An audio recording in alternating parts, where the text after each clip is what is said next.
Here, hanging out with my buddy Smiling Sam Alvey. Hello, one and all. Happy to be here. Happy to be heard. Hopefully, you're all doing well as well.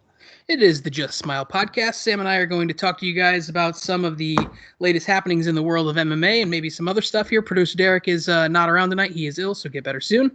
Sam, before we... Have you ever seen that movie, The Happening?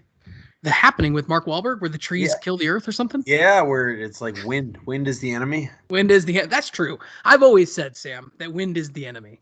If ever I die, I want it to be because of the wind. Speaking of people dying with the wind, there was a video going around Facebook, YouTube a while back where a guy was on a hang glider and the hang gliding instructor forgot to snap him in. Oh, shit. Oh, yeah. They took off. It was like 6 minutes. This guy was hanging by one hand. I remember seeing that. Yeah. I bet you have some unreal strength when your life is on the line. I was talking about it with Chris Curtis, and he says, yeah, I would have died.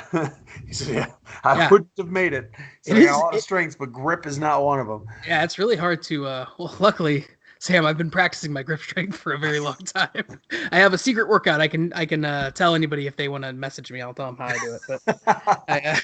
But it's not public info. The Happening. That was a movie that I was very excited for going into it because I really like M. Night Shyamalan. I like Signs a lot, and I'm in the minority. I really liked The Village. I thought it was marketed poorly, but I really liked the movie. And then The Happening was just a big stinky turd.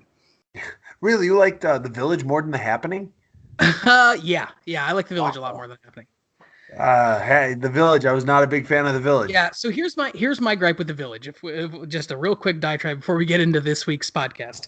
The Village, if you went into it without any expectations, if you didn't think it was going to be a horror movie, if you didn't think it was going to be set any timeline because the trailers and like the advertisements and the posters had kind of told you one thing, I think you go into it thinking it's a way better movie. Because when I initially watched it, I was like, oh, that wasn't what I thought it was, and I didn't really like it. And then I watched it a second time, and I was like, okay, it's a lot better than I gave it credit for. And then I watched it a third time knowing what it was the whole time going into it. And this is over, the course of a year or two or whatever. The third time I watched it, I really, really liked it. Really a lot. Because you're not like waiting for this big twist that you know is not going to happen. And like, it's like a really pretty movie. It's shot very well. Like the colors are really pretty and the acting's really good. And I think The Village, if people gave it another shot without expecting it to be like some weird twist, then they would like it a lot more. That's my Village rant. Oh, that's quite. You've put some thought into that. Yeah. I've had to explain that to a lot of people when I say I like The Village. Everyone's initial reaction is, "What? Like, are you some kind of idiot, kid? What the hell's the matter with you?" What's up with that? Yeah, I only talk to it about with like Italian guys from Brooklyn. Italian Brooklynistas. Yeah. Hey, what are your thoughts on The Village? Oh, that movie friggin' sucks, buddy. But Sam, why don't you tell the people? We do have a sponsor. Oh yeah, Perfect Tan. Tell people about Perfect Tan. Perfect Tan. Like the main name suggests, if you go there, you will come away perfectly tanned. You're like a well-cooked meal there. They will make you the perfect shade. Whatever shade you want, they can help get you there. And on top of the actual, coloring of your skin, they've got red light therapy as well. And that helps everything. Whether you want to get tan or not, that actually won't tan you. It'll just help heal you. But it'll help any skin conditions you have, any injuries you have. It just helps the white blood cells heal what ails you. I use them all the time. Before every fight, I go and get spray tanned because as a ginger, I do not tan naturally. I get more freckles, and I call that my tan, but nobody else does. It's very unfortunate. I have one quick question, though, Sam. Why they got to be white blood cells? Cracker blood cells. That's what I call them, yeah. It's okay. I can say that. I am a cracker. Yeah, we can say that. We can call each other cracker. Yeah, but Chris Curtis, he better not refer to my blood like that. Yeah, you refer to them as Caucasian blood cells, Chris. Caucasian, yes. Perfect Tan. Check them out. Great people, great sponsors, and easy to find, and check them out. Yes, or else Sam will not smile at you. That's what'll happen. He won't smile at you. The punishment. You have to see Sam's ugly face not smiling. All right, this week we've got a good breakdown. Segment 1, we'll just kick right into it. It's the witch emoji, and our choices are frown, half grin, smile, or full grill, and we're going to tell you why. Sam, the first one on our list from producer Derek is daytime UFC events. What do you think about those? I'm okay with daytime. I don't like the morning ones. Like sometimes when they fight over in, the Far East, China Asia? and Japan and all that, they put them on in like the butt crack of dawn. Right? So you got to wake up, at least in California time, I got to wake up at like 4 in the morning if I'm going to watch them, which means I'm probably not going to watch them. So I'm not crazy about those.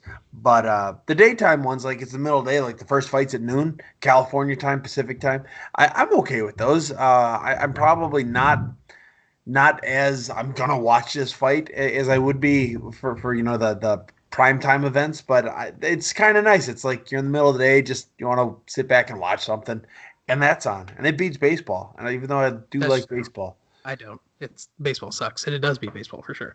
Might get some angry comments on that one, but what emoji you going with? I'll go smile. I don't need a full grill. But All I'll right, go smile. It'll be good. A good, happy smile. You won't be intimidated by me. It's not showing everything, but good. yeah. Yeah, I'll go half grin. I don't really care about it. It just no offense to anyone who fights on these cards because I respect them greatly as fighters, but they don't tend to put very interesting fights on these cards. So I'm really never that interested in watching them. A lot of times I'll just go back and watch them later on Fight Pass, or I'll just check out the highlights from them. And that's kind of what I did with this one. I did not watch them live. I was busy doing I had other stuff to do.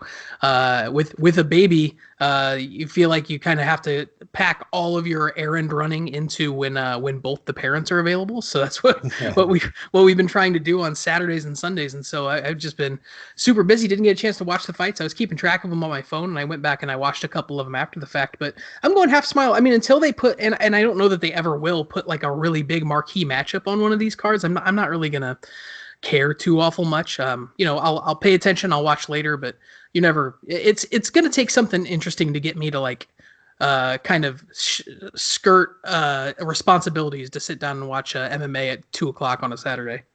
You know when they're gonna do it is when the Chinese market really accepts the UFC, accepts MMA. That's when they'll start putting some big fights in the middle of the day, because the middle of the day for us will be tomorrow, but at a good time for them. Right. The day before, I don't remember. It's one of the ways. And that's when the big fights will be on there. So we're still years away from daytime fights being great, or at least Right. big names.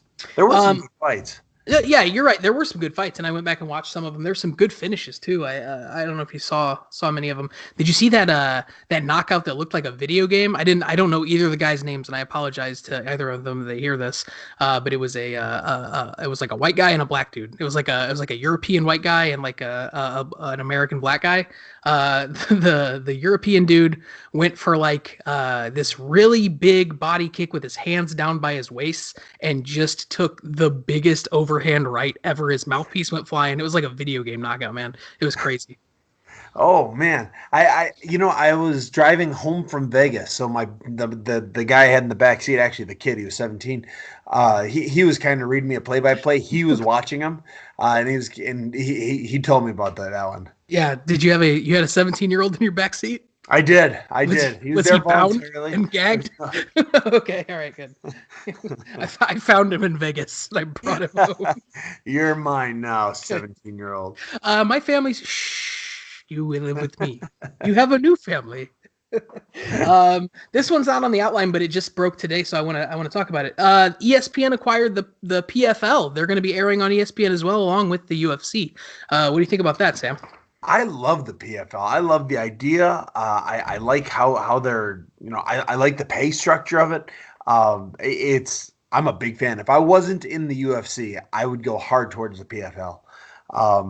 And so it's cool. I don't know if it'll be on actual ESPN or if it'll be on ESPN Plus. Right. I'm not sure yet, but no, that's cool. Anything to get more eyes on MMA, whether it's UFC or otherwise. I am surprised that the UFC didn't have that in their contract, that they couldn't have any other MMA thing on ESPN. But yeah, it's good for ESPN, good for the PFL. Yeah, I think I'm going full grill with this because my big thing is I always liked the PFL. I like the people involved with the PFL, but my big thing was like their distribution was always so shoddy. Like you had to watch it on like NBC Sports, which like I didn't have that channel, and so I'd have to log into the app to watch it, and it crashed half the time. So I could never watch the fights. Like it was always impossible for me to watch those stinking fights. So I think them going to ESPN, even if it's on ESPN streaming service, it is going to be a way better deal for them. So I'm actually very impressed by the PFL getting this deal in place. I think it's going to really boost up what they're doing, and if they have a big tournament fight, maybe it's all on the streaming service, except for maybe the next tournament finale, the $1 million fight. Maybe they put that on ESPN or ESPN2 or something. Right. And if they would have done that with this one, they had a couple bangers, man. Like they had one that ended in like 14 seconds with a big knockout, and they had another one. Sean O'Connell, a guy who UFC vet, really cool guy, had a crazy war and won $1 million. A guy who was about to retire goes to the PFL and wins the freaking tournament, wins $1 million. It was like a great story. So maybe ESPN saw that and they're like, hey man, they've got a great structure. We'll put this on. And then also, I don't think they ever have any competing events with the UFC, so I don't think they're ever going to have to worry about that. So. Yeah, is the PFL that's Friday nights or Saturday afternoons? I think it's a mixture of Friday. I know they have some Saturday nights, but as far as I know, they've never, at least in the last year or so, they've never put on a head-to-head direct competition with the UFC. I know it's always like if the UFC has a week off, the PFL does an event. Right. Yeah, it's a good call. Yeah, it is a good call, and I think it's I tend to like obviously I like all the the promoters are all doing good things for the sport. They're moving it forward. I like Ray Sefo. He's a former fighter. I think he has obviously he's a businessman, but I think he has his heart in the right place as far as taking care of the fighters. So I think getting this deal with ESPN is going to help in that case. And just one thing for the trolls online who were saying that they probably didn't even pay him. Those guys got paid right away. Those $1 million winners got paid right away. Both of them came out and were like, nope, I got paid like the next day. So yeah, well, PFL, they're owned by like Verizon or something, aren't they? Yeah, I think they have a big corporate sponsor. Yeah. But I met Ray Sefo, a few times, but the first time I met him, I didn't know who he was because I'm terrible at stuff like that. Sure. And I was at Extreme Couture and I was sparring. Now Ray Sefo's a big guy. He looks like a guy who used to be an athlete, but he's a few years out, so he's a little heavier and all that. Yeah. And man, he whooped the shit out of me. Oh, good God, yeah. Ray Sefo's a monster, man. Yeah, it wasn't like he wasn't mean about anything, but like the whole round was like, who is this guy and why am I losing? And so a buddy I was with, he told me, so that's Ray Sefo. He's one of the best kickboxers that's ever lived. He said, oh. So then I just acted like I knew him the whole time once I met him. So, oh yeah, Ray, how's it going? But now it's a great guy. I just saw him at the UFC center this last weekend. He was out there training some. I wish I knew which gal she was with, but he's training a gal out there, and just having a gay old time.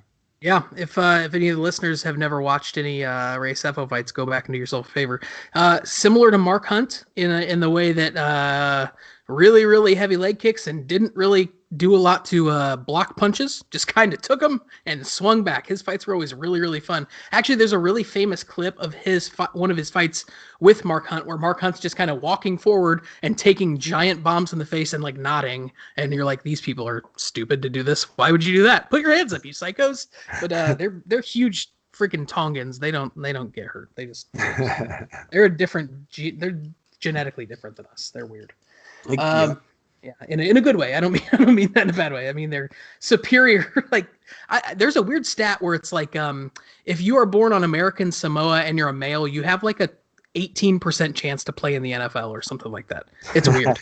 It's like a crazy high statistic. Like for the rest of the population, it's like 1% or like less than 1%. But if you're a guy born on American Samoa, you have like almost a 1 in 5 shot of getting to the NFL because you're just gonna be so giant and so big and so athletic. All right, here we go. Next one. 2 interim titles headlining UFC 236. What do you think about that, Sam? The one I'm really not excited about. I'm gonna go frown even. I don't care. I'm so over these super fights, and this one's not even a super fight. Mm-mm. Max Holloway, who is a champion, going for an interim belt against Poirier, but Ferguson is not in. I just don't get it. I'll probably still watch it. I mean, it's still the UFC. It's still probably a good fight, but I am not really interested in it at all. Yeah. I wish I was. Holloway's great. I love Poirier, but not interested at all. Yeah, I'm not super interested with it either. A lot of people are like, "Oh, this is their second fight." Technically, you're right, it is, but that was literally Max Holloway's first fight in the UFC. So, like to say that he's got the loss against Poirier is true, but he was 21, first fight in the UFC. He got submitted. He had almost no experience on the ground. So, I mean, Yeah. yeah, I like Poirier too. I think Max is gonna just piece him up though, and Max is so good. He's so good. I don't think people realize how good Max Holloway is. Like what he's doing to like really good fighters is kind of crazy. Yeah. I think if you had to go out and say who's the most underrated champ, in my eyes, it's like Tyron Woodley's probably number one, and then Max Holloway's number two because Max Holloway beat up Jose Aldo like crazy, like the way like Aldo didn't. You can look at the McGregor one, but that was like McGregor beat Aldo on a very well timed punch, but he flash KO'd him. That I don't feel like that's indicative of having better skills. Like he just timed a great punch. Credit to McGregor, all the credit to McGregor. But like what Max Holloway did to Aldo is like way more impressive to me because he just beat the brakes off him over the course of the fight twice. So it's like that's just way more impressive. Like and then he beat up Ortega. Brian Ortega was running through everybody. Knocked out Frankie Edgar. He submitted, Moicano, who's looking like a beast. And then Max Holloway made him look like he's never boxed in his life. Yeah. Yeah. He's crushing everybody. I mean, he hasn't had a competitive fight in, I don't know, 6-7 fights. Yeah. When Poirier, very talented, but every fight he's in, the other guy's got a shot. So I'm probably with you. Holloway wins, but I wonder if Holloway's ever going to go back to 145 or if Aldo's just going to become the champion again. Yeah. Which would be cool, Aldo being a 3-time champion of one division. Yeah, that would be kind of crazy. Yeah, so I don't know, but I'm really not interested in it. I'll watch it. Yeah, me either. I like Poirier a lot. Poirier has a lot of really good wins too, a lot of TKO wins, but I mean I like Eddie Alvarez, but Eddie Alvarez isn't like a crazy talented striker. He's like a grinder, a really good wrestler. He's a strong guy. He's got good striking. Justin Gaethje is a very strong guy, but I think everyone that knows the MO on Gaethje is that he's wild and he's going to take a lot of damage. He's going to give a lot of damage, but he's going to take a lot of damage. The Pettis fight ended in an injury. Pettis got injured. That was a really close fight.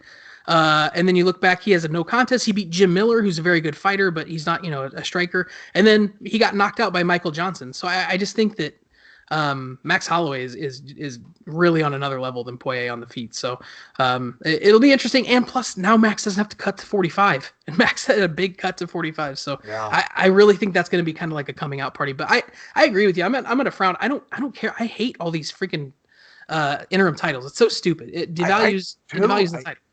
Yeah, I do too. I mean, what's up with Covington right now? Is he still an interim champ, or is there no?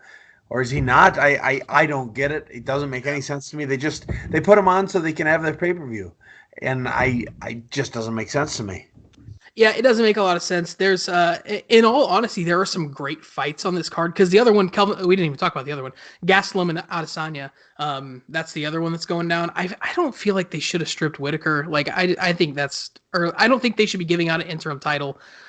They're just giving him out too willy-nilly now. It's so silly. Like Whitaker hasn't really missed a lot of time. He had an injury like right before the fight. He's not going to miss a ton of time. Like I don't see why you have to do an interim title in the meantime. Like it doesn't make sense. Yeah, the only thing I can think of is if they want the Stylebender. I can never say his name. Yeah. Just call him Israel. Or Izzy. Yeah, there you go, Izzy. There you go. Yeah, they want Izzy to be the champion, I think. I really think they want Izzy to be a champ. They couldn't have him cut Gastelum, but I'll bet you they think he'll beat Gastelum more easily than he'll beat Whitaker. So they have him fight Gastelum, so he gets on. I mean, he would be the next one in line for Whitaker. Yeah. I almost always pick Gastelum in fights because I think Gastelum reminds me of a more technical Diego Sanchez, where he's a really good wrestler and he'll use it if he needs to, but he relies on his striking. But man, he better use his wrestling in this fight because it's stupid to stand with Adesanya. That's stupid. Yeah, he's. I mean, I know he just beat Silva, but he could be the next Silva. He reads stuff so well. He's so fast. He's crazy fast. Trigger. I do think he respected Silva a little bit too much. Oh, yeah, for sure. I don't think he'll have that problem with Gastelum. No. No, he's a monster. There's a couple other good fights on that card. Eric Anders and Khalil Roundtree are fighting. That's a fun one. That won't that last is long. fun. Yeah. Yeah, that probably won't last long. Yeah, probably not. I think I take Anders in that one. Yeah, I'll take Anders too. I like Roundtree a lot, but Anders is super athletic. Roundtree, I always every time I see him fight, I say, "Oh, he's still in the UFC." I didn't realize. I thought he was, and then I look and say, "Wow, he's on a 4-fight win streak."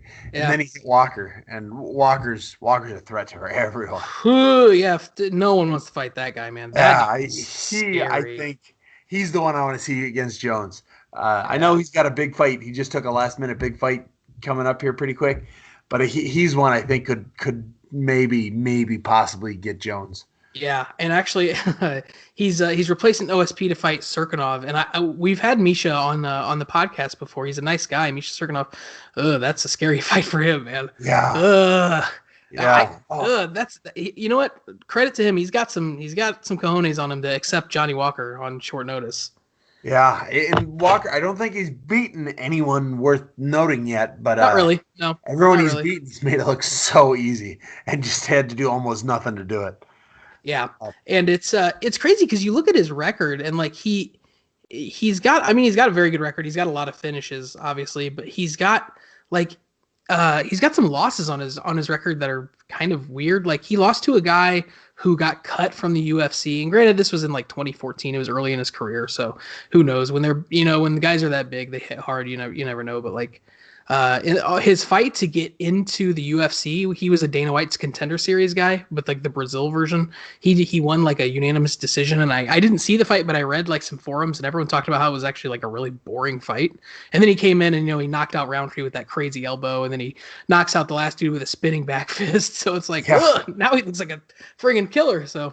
Yeah, so we'll see. Misha's a stud too. I mean, so very good wrestler, very good grappler. Notch in his belt if he gets it. And I'll say this: if he gets Johnny Walker to the ground, it's probably over. He's probably going to take his back and choke him out. Like, probably legitimate. Yeah. Like Misha's a high level brown belt, very very good and very good wrestler, heavy top game, and who knows? But man, Johnny Walker hits so hard. Oh my gosh, yeah, that's a scary fight. All right, the last one of this first. This first section is lasting long. We'll have to go fast. GSP retiring from MMA. What do you think? I have frown face. I love GSP. I mean, I know it's his second time retiring or third time retiring or something, but when you think of who are the all-time greats, I think it's between GSP, Anderson Silva, and Mighty Mouse. Yeah. And GSP is the one he hasn't lost. I mean, he hasn't lost against any of the best, and the one loss, I mean, he's avenged every loss. He's beaten 2 different weight classes worth of champs. Yeah. I really wanted to see him beat Khabib, and I think he would have beaten Khabib. That would have been a good fight. It would have been. I think it would have been a great fight, and I would have loved to have seen that one. So frowny face, but out of respect, I wish he'd still fight. Yeah, no, I agree. Frowny face out of respect too. GSP is probably, it is a bummer that he's retiring, but good for him. I think time will show this as like probably it's being kind to GSP. I don't really know a better way to phrase it. Like a lot of guys stay in the game too long because they have that will to fight. Anderson Silva's kind of seeing that a little bit, even though he looked pretty decent in his last outing. Anderson hasn't looked like himself for a while, and I think GSP, what we're going to remember him, think of his last fight in the UFC. He comes off like a 4-year layoff, comes in, wins the title from Bisping, and that's his last fight. GSP is the man. He's awesome. He always did it the right way. When he left, it was because he wanted to get healthy, and also because the sport, he said, had too many cheaters in it. He's never really been a guy that's been accused of doing things the wrong way. So GSP is a great ambassador for the sport. He did huge things, and I still get chills watching that. I don't remember which UFC it was. It was the one in Toronto though that broke the record for like the biggest fight live sporting event or whatever. That was there's like 97,000 people or something like that. There are 100,000. It's crazy. Oh, and then it was such a bad fight. Yeah, it wasn't a great fight, but it was so boring. But he won, made it look easy. Yeah, that's always been the knock on him. But it's like the knock on him is that he wins fights too dominantly, and it's not super. He's not knocking dudes out left and right. But that's not his style. He was I think the biggest compliment to GSP is that he's not a guy that grew up wrestling and he wound up out wrestling everyone that he beat. Yeah. That's crazy. Like Oh, he's the guy I use as the example. When I tell all of my amateurs, all my kids that I train, said when they say, well, "How do I become a champ?" Wrestle, wrestle, wrestle, wrestle. You don't have to. I mean, it's hard to do out of school, but you can do it. GSP did it. Yeah, GSP didn't wrestle until he was like, I think he said he was like 18 the first time he wrestled, 18 or 19. Like he was, Yeah. he grew up doing karate and then he started wrestling and then like yeah, literally the greatest one of the greatest champions in MMA history, if not the greatest. So, yep, frowny face, but like Sam said, purely out of respect and just missing him and hopefully he stays kind of visible in the community. You know, shows up to an event every now and again and we can pan the camera to him and everyone can cheer and. All right, let's go to the either or segment. We're going to give you a choice, and we're going to choose either or. Sam, the first one, the decision by the UFC not to book Khabib versus GSP. Is that a good one or not? I was just saying. I think it's not. I mean, I know it's not the UFC that would have had to do it. It Yeah, would have been GSP and Khabib, but I would have made us think about it if I was the UFC. Just say, hey, we're offering it to them. They're saying no. yeah, yeah. No, I agree. I mean, I really wish they would have. That was definitely the fight that I think a lot of people wanted to see, and it would have done huge numbers. I mean, those guys are. We know GSP's a huge draw. Habib, nothing but upped his stock in his fight against Conor. He's a household name now. As far as if you know MMA, you probably know Khabib. So, yeah, I mean, it's a bummer. It sucks that it didn't happen, but you know, GSP wanted to go out on his own terms. So, if we would have had the option, and if it was in the UFC's cards, then yeah, that obviously would have been the one we wanted to see. Yeah, yeah. All right, here's another one. Sam, Tony Ferguson, does he fight for the title before the end of the year or not? I have no idea. The UFC must just hate him. How they give Holloway an interim shot before they give him a shot? I don't know if this has been verified yet, but there was a report that they offered Tony the Poirier fight and he turned it down. That doesn't sound right to me. It says and again, I don't know that the UFC has made an official statement or Tony's made an official statement, but the report says that they offered Tony an interim title fight with Dustin Poirier and he turned it down. That doesn't make sense to me, but it doesn't make sense that he would turn it down. I mean, Poirier really would be the easiest fight he'd be able to get to become a champion. That's not saying it's easy, but it's no, right. Not Khabib. It's not Khabib, and it's not Khabib, and it's not Holloway. Yeah.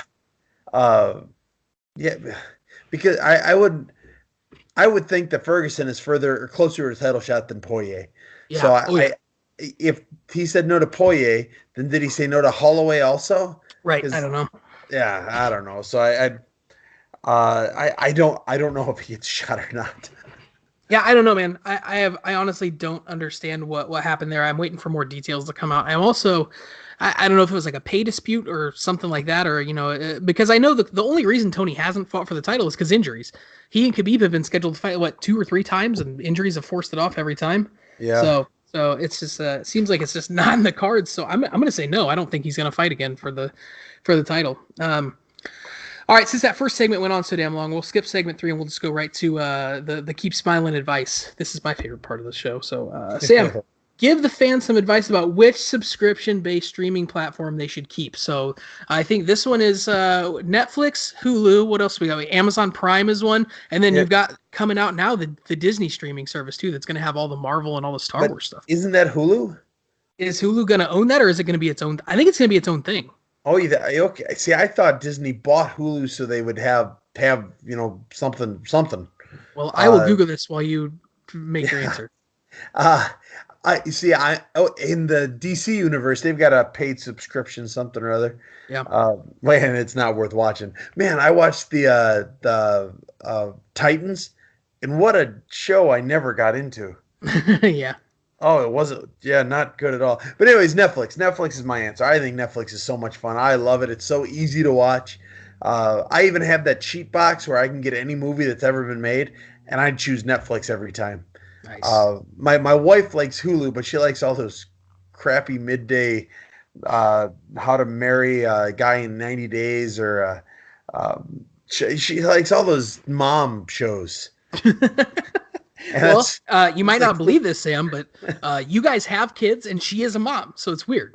Speaking of that, I don't think I've told you, we've got baby number 4 coming. Really? Holy crap! Congrats, buddy. That's awesome. Oh, thank you. Yeah, today was your last day of her first trimester. Oh, very cool, man. Well, that's amazing. Congrats. Yeah, thank you. So yeah, she was quite the mom. Yeah, Uh, she's a super mom. yeah, super mom. So she loves her whole 90 Day Fiance. That's the name of the show. There you go. She loves that show. And they also have a lot of shows about how to kill your husband. She loves That's those very shows true.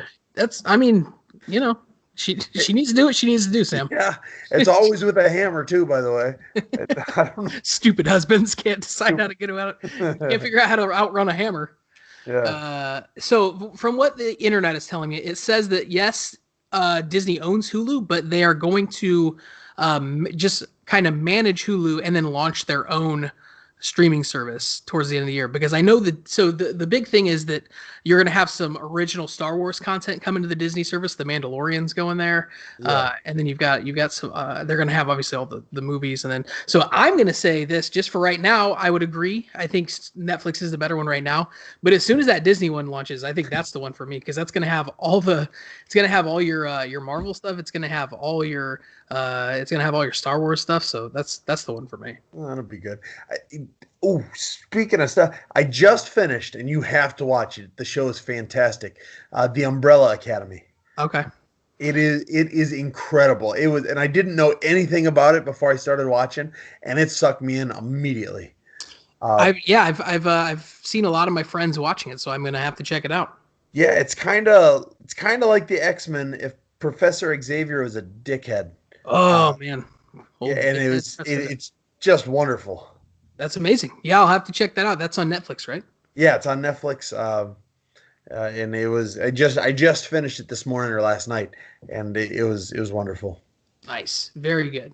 Yeah. So yeah, I guess the answer for both of us right now is Netflix. But my wife's the same way. She watches a lot of Hulu stuff. So It's always with a hammer, right? You should ask her. Yeah, it's a lot of hammers. It's I think if my wife was gonna kill me, she'd probably do it in like she'd probably poison me. It'd be really easy to do. I'm really dumb. She could be like, "Hey, I made you here's some orange juice." I'm like, "Oh, thanks." And I just drink the juice, and then I'd be dead. Hey, here's some poison. I mean, orange juice. Ooh, poison juice. I mean, orange juice. Cool. And then I'd be dead. That's all it would take. I'm very gullible and easily killable. So, well, maybe I'll start watching those shows to figure out how to avoid getting killed. But I just got rid of all my hammers. Damn it, Sam. Where's the hammers? I'll never tell you. Good try. That's amazing. All right. Well, that's all we've got for this week, guys. If you want to get at us, you can find us on Twitter. You can send it to Sam. You can send it to Derek Bowe online. I think his is Derek Bowe 7 on Twitter. You can send it to me. Get at us and let us know what you want to hear. And otherwise, we're going to talk about all the developments in the week of MMA. Sam, until next time. Hey, keep riding with it low, my friends.